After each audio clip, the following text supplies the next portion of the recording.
নমস্কাৰ বন্ধু-বান্ধৱীসকল জ্ঞানৰ পৰিধি ইউটিউব চেনেললৈ আপোনালোকক স্বাগতম জনাইছো মই প্ৰণৱ খটিয়ৰা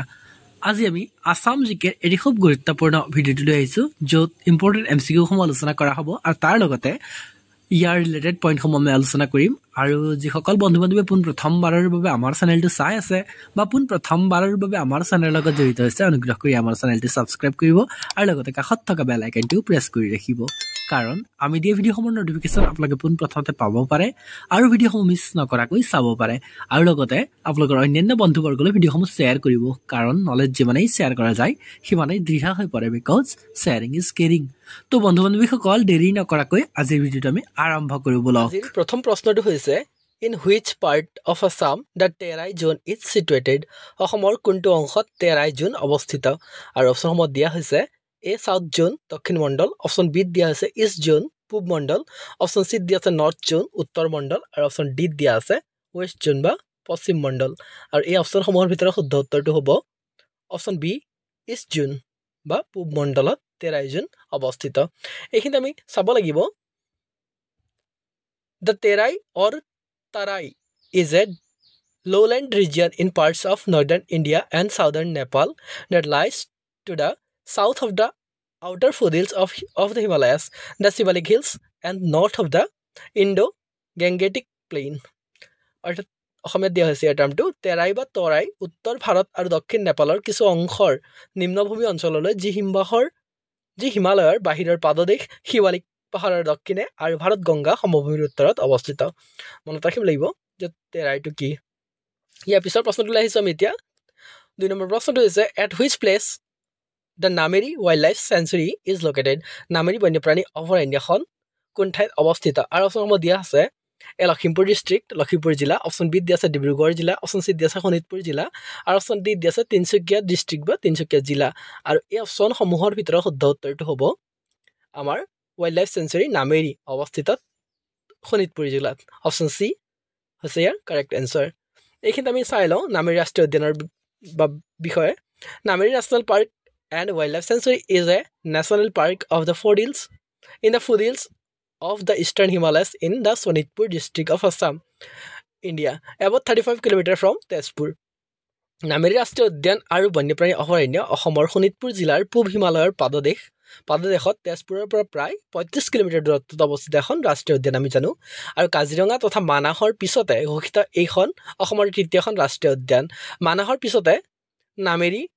অসমৰ দ্বিতীয়খন ব্যাঘ্ৰ সংৰক্ষিত বনাঞ্চল ৰাষ্ট্ৰীয় উদ্যানৰ মাটিকালি ইয়াৰ চাওঁ আমি 200 স্কয়াৰ কিলোমিটাৰ বা 200 বৰ্গ কিলোমিটাৰ ইয়াৰ পিছৰ প্ৰশ্নটো আহিছে আমি এতিয়া 3 নম্বৰ প্ৰশ্ন Which one of the following books is the most important literary source for the study of earlier history of Assam? অসমৰ আদিম ইতিহাস অধ্যয়নৰ বাবে তলৰ কোনখন গ্ৰন্থ আটাইতকৈ গুৰুত্বপূৰ্ণ সাহিত্যিক উৎস আৰু অপচনসমূহ দিয়া আছে এ দ্য অৰ্থশাস্ত্ৰ অপচন বি দিয়া আছে দ্য মহাভাৰত অপচন চি দিয়া আছে দ্য কালিকা পুৰাণ বা কালিকা পুৰাণ আৰু অপচন ডি দিয়া আছে দ্য হৰ্ষচৰিতা বা হৰ্ষচৰিতা আৰু এই অপচনসমূহৰ ভিতৰত শুদ্ধ উত্তৰটো চাওঁ অসমৰ আদিম ইতিহাস অধ্যয়নৰ বাবে গুৰুত্বপূৰ্ণ সমল বা সাহিত্যিক উৎস হৈছে অপচন চি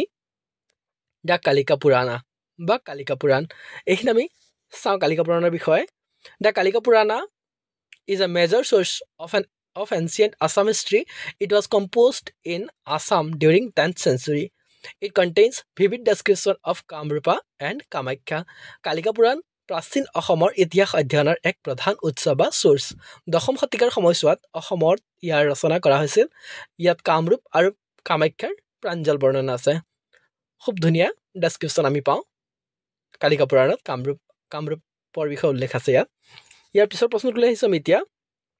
4 নম্বৰ প্ৰশ্নটো হৈছে the battle of Mahgarh was fought between মহগড়ৰ যুদ্ধ সংঘটিত হৈছিল কাৰ মাজত বুলি সোধা হৈছে অপচনসমূহ দিয়া আছে the Burmese and Ruchinath Borgohain Burmese আৰু ৰুচিনাথ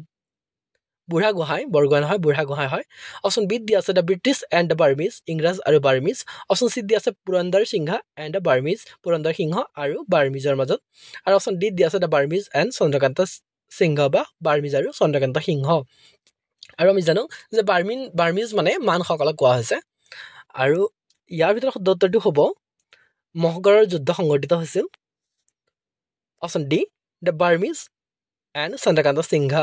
বাৰ্মিজ আৰু চন্দ্ৰকান্ত সিংহৰ মাজত মহগড়ৰ যুদ্ধ সংঘটিত হৈছিল আৰু বাৰ্মিজ বুলি ক'লে আমি জানো যে মানসকলক কোৱা হৈছে এইখিনি মনত ৰাখিব লাগিব আমি 1822 চনৰ 19 এপ্ৰিলত আহোম স্বৰ্গদেউ চন্দ্ৰকান্ত সিংহৰ সেনা আৰু মানৰ মাজত মহগড় ৰণ সংঘটিত হৈছিল যোৰহাটৰ উত্তৰৰ মহগড় বৰ্তমান কোকিলামুখ নামে ঠাইত হোৱা এই যুদ্ধক মহগড় ৰণ বোলা হয় আহোম ৰাজ্য আখ্যাৰ এইখনে আছিল শেষ গুৰুত্বপূৰ্ণ ৰণ ইয়াৰ পিছৰ প্ৰশ্নটোলৈ আহিছোঁ আমি 5 নম্বৰ প্ৰশ্নটো হৈছে A famous musical instrument of Assam, Gogona is made of which material? অসমৰ এটা বিখ্যাত বাদ্যযন্ত্ৰ গগনা কোনটো সামগ্ৰীৰে তৈয়াৰ কৰা হৈছে বা তৈয়াৰ কৰা হয় আৰু অপশ্যনত দিয়া আছে কেন বেত অপশ্যন বি দিয়া আছে বাফেলো হৰ্ণ মহৰ শিং অপশ্যন চি দিয়া আছে বেম্বো বাঁহ আৰু অপশ্যন ডি দিয়া আছে টিক উড বা চেগুন কাঠ আৰু ইয়াৰ ভিতৰত শুদ্ধ উত্তৰটো আমি জানোৱেই নহয়নে আৰু ইয়াৰ শুদ্ধ উত্তৰটো হৈছে বেম্বো বা বাঁহেৰে গগনা প্ৰস্তুত কৰা হয় এইখিনিতে আমি গগনাৰ বিষয়খন চাই লওঁ বন্ধু বান্ধৱীসকল আমাৰ ভিডিঅ'সমূহত লাইক কৰিব আমাৰ চেনেলটো ছাবস্ক্ৰাইব কৰিব আৰু বেল আইকনটো প্ৰেছ কৰি ৰাখিবলৈ নাপাহৰিব আমি দিয়া ভিডিঅ'সমূহ পোনপ্ৰথমতে পাব পাৰে আৰু ভিডিঅ'সমূহ মিছ নকৰাকৈ চাব পাৰে the gogona is a type of jaw harp a vibrating reed instrument that is used primarily in the traditional Bihu music in Assam. In Boru language, it is known as Gogina. মনত ৰাখিব লাগিব যে বড়ো ভাষাত গগিনা বুলি কোৱা হয় it is made of a piece of bamboo horn that has a bifurcation on the end. গগনা হৈছে এক প্ৰকাৰৰ চুলাৰ বিনা আমি জানো কম্পনশীল বেতৰ বাদ্য যিটো মূলতঃ অসমৰ পৰম্পৰাগত বিহু সংগীতত ব্যৱহাৰ কৰা হয় বড়ো ভাষাত ইয়াক গংগিনা বুলি জনা যায় বা গংগিনা বুলি কোৱা হয় আৰু ইয়াক বাঁহ শিঙৰ টুকুৰাৰে তৈয়াৰ কৰা হয় যাৰ মূৰত এটা বিভাজন থাকে ঠিক আছে বন্ধু বান্ধৱীসকল আজি আমি কম সময়ৰ বাবে কেৱল 5টা এমচিকিউ কুৱেশ্যন আলোচনা কৰিলোঁ ইয়াৰ পৰৱৰ্তী ভিডিঅ'সমূহত আমি আৰু খুব গুৰুত্বপূৰ্ণ প্ৰশ্নসমূহ লৈ আহিবলৈ চেষ্টা কৰিম আৰু যিসকল বন্ধু বান্ধৱী এতিয়াও আমাৰ চেনেলটো ছাবস্ক্ৰাইব কৰা নাই অনুগ্ৰহ কৰি আমাৰ চেনেলটো ছাবস্ক্ৰাইব কৰিব বুলি আমি আশা ৰাখিলোঁ থেংক ইউ ধন্যবাদ ভালদৰে থাকক ভালদৰে প্ৰিপাৰেশ্যন চলাই যাওক